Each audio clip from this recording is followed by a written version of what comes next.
Hello guys, എന്തൊക്കെയുണ്ട് വിശേഷം? ഞാനിവിടെ സുഖമായിട്ടിരിക്കുന്നു. അപ്പോൾ ഞാനിന്ന് പുതിയൊരു വീഡിയോ ആയിട്ട് വന്നിരിക്കുകയാണ്. വീഡിയോ വേറെ ഒന്നല്ല, ഞാൻ എങ്ങനെ ദുബായിലൊരു രജിസ്റ്റേർഡ് നേഴ്സായി എന്നതിനെക്കുറിച്ചാണ് ഞാൻ വീഡിയോയിൽ പറയുന്നത്.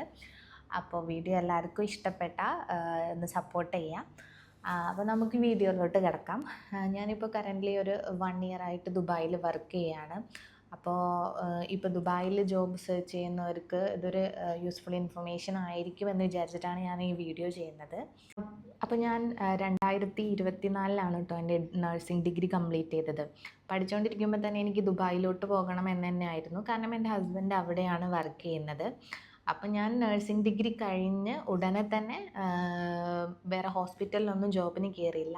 ഡയറക്റ്റ് ഞാൻ നല്ലൊരു അക്കാഡമി സെലക്ട് ചെയ്ത് അവിടെ കോച്ചിങ്ങിന് ചേരുകയാണ് ഉണ്ടായത്. ഞാൻ 2 മന്ത്സാണ് കേട്ടോ ക്ലാസ് അറ്റൻഡ് ചെയ്തത്. ഇപ്പോൾ ഡിഗ്രി കഴിഞ്ഞ് ഉടനെ തന്നെ എനിക്ക് പിന്നെ ഒരു ഓഫ്ലൈൻ ക്ലാസ്സിൽ പോയിട്ട് പഠിക്കാൻ താല്പര്യമില്ലായിരുന്നു. അതുകൊണ്ട് ഞാൻ ഓൺലൈൻ പ്ലാറ്റ്ഫോമാണ് ചൂസ് ചെയ്തത്. ഞാൻ ആൻ്റണീസ് അക്കാഡമിയിലാണ് കേട്ടോ പഠിച്ചത്.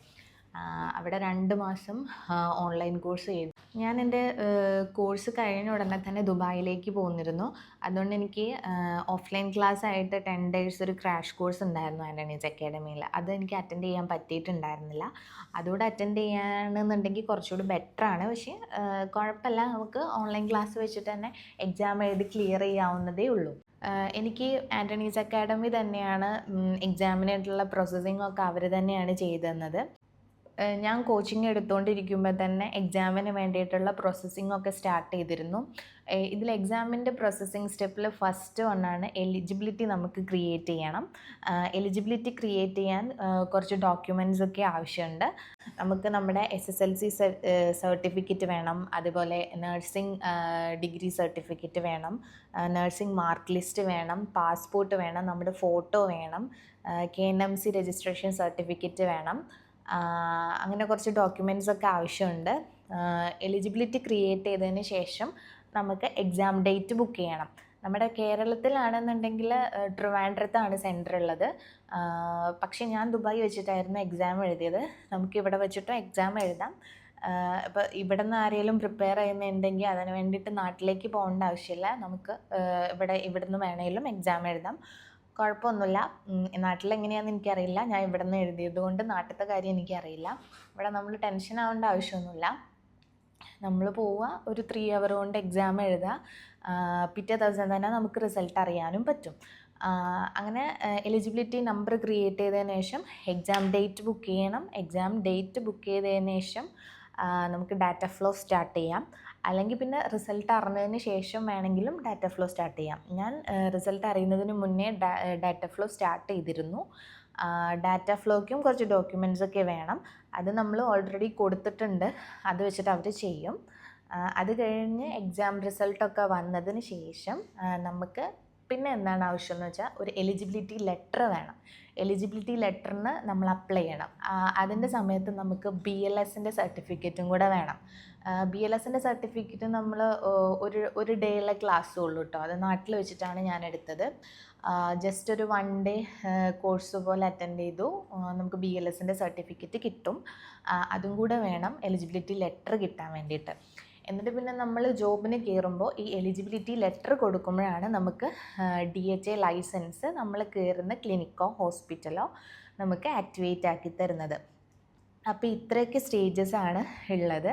ഈ പറഞ്ഞ സ്റ്റേജസ് ഒന്നും അത്ര ഈസി ഉള്ള കാര്യമല്ല, കുറച്ച് സമയമെടുത്ത് ചെയ്യേണ്ടതാണ്. പിന്നെ എനിക്ക് എക്സാം എഴുതാനും കോച്ചിങ്ങിനും എല്ലാത്തിനും കൂടെ നമ്മുടെ നാട്ടിൽ ഒരു നിയർലി 1 lakh എക്സ്പെൻസ് വന്നത്. നിയർലി എല്ലാം കൂടിയാണ് ഞാൻ പറയുന്നത്. പിന്നെ നമുക്കിവിടെ വിസ എടുക്കണമെങ്കിൽ നമ്മുടെ ഡിഗ്രി സർട്ടിഫിക്കറ്റ് അറ്റസ്റ്റേഷനും കൂടെ വേണം. അതും കൂടെ ചെയ്തിട്ട് വേണം വരാൻ വേണ്ടി. പിന്നെ നമ്മൾ എക്സാം പാസ്സായി നമ്മുടെ കയ്യിൽ എലിജിബിലിറ്റി ലെറ്ററും എല്ലാം കിട്ടിക്കഴിഞ്ഞാൽ മെയിൻ ടാസ്ക്കാണ് ജോബ് കണ്ടുപിടിക്കുക. എക്സ്പീരിയൻസ് ഉള്ളവർക്ക് ഇവിടെ ജോബ് കിട്ടാൻ നല്ല എളുപ്പമാണ്. നല്ല എളുപ്പം മീൻസ് നമ്മൾ ട്രൈ ചെയ്യണം, എന്നാൽ കിട്ടും. നാട്ടിൽ എക്സ്പീരിയൻസ് ഉണ്ടെങ്കിൽ നമുക്ക് ഇവിടെ ഹോസ്പിറ്റലിൽ കയറാം, അല്ലെങ്കിൽ ക്ലിനിക്കുകളിൽ കയറാം, പെട്ടെന്ന് കിട്ടും. പക്ഷേ ഒരു ഫ്രഷറായി വരുന്ന ആൾക്ക് കുറച്ച് ബുദ്ധിമുട്ടാണ് കിട്ടാൻ. കിട്ടില്ല എന്നല്ല, കിട്ടും, പക്ഷേ നമ്മൾ അതിന് ട്രൈ ചെയ്തുകൊണ്ടിരിക്കണം. ഞാനിവിടെ ജോബിന് കയറിയ നമ്മുടെ ഇൻഡീഡ്, ലിങ്ക്ഡിൻ എന്നുള്ള ആപ്പുകളിലൊക്കെ നമ്മൾ സെർച്ച് ചെയ്തുകൊണ്ടിരിക്കണം. അതിലവർ ജോബ് വേക്കൻസീസ് അപ്ലോഡ് ചെയ്യും. ആ സമയത്ത് നമ്മൾ അതിന് അപ്ലൈ ചെയ്യുക. അങ്ങനെ അവർ ഇൻ്റർവ്യൂവിന് വിളിക്കും. അങ്ങനെയാണ് ഞാൻ ജോബിന് കയറിയത്. എൻ്റെ ഒരു അഭിപ്രായത്തിൽ നമ്മൾ നാട്ടിൽ നിന്ന് എക്സ്പീരിയൻസ് എടുത്ത് വരുന്നതാണ് നല്ലത്. കാരണം ഒട്ടുമിക്ക ഇൻ്റർവ്യൂവിന് പോകുന്നവരും എക്സ്പീരിയൻസ് ഇല്ലേ എന്ന് നമ്മളോട് ചോദിക്കും. അപ്പോൾ നാട്ടിൽ എക്സ്പീരിയൻസ് ഇല്ല, ഫ്രഷറാണെന്ന് പറഞ്ഞാൽ അവരെടുക്കില്ല. ചില ക്ലിനിക്സ് മാത്രമേ എടുക്കുകയുള്ളൂ. എന്നാലും ജോബ് കിട്ടാണ്ടിരിക്കില്ല, പക്ഷെ നമ്മൾ ട്രൈ ചെയ്തുകൊണ്ടിരിക്കണം. ട്രൈ ചെയ്താൽ എന്തായാലും കിട്ടും. ഞാൻ ദുബായിലേക്ക് വന്ന സമയത്ത് എനിക്ക് റെസിഡൻറ്റ് വിസ ഉണ്ടായിരുന്നു. അതുകൊണ്ട് എനിക്ക് എത്ര സമയം വേണമെങ്കിലും ഇവിടെ നിന്ന് ജോബ് സെർച്ച് ചെയ്യാനുള്ള ടൈം ഉണ്ടായിരുന്നു. പിന്നെ ഇപ്പം നാട്ടിൽ നിന്ന് കയറി വിസിറ്റിംഗ് വിസയ്ക്ക് വരുന്നവർക്കൊക്കെ 2 മാസമേ സമയം ഉണ്ടാവുള്ളൂ.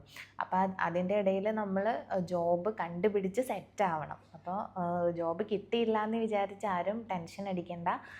നമുക്ക് ജോബ് എന്തായാലും കിട്ടും, കിട്ടാണ്ടിരിക്കില്ല.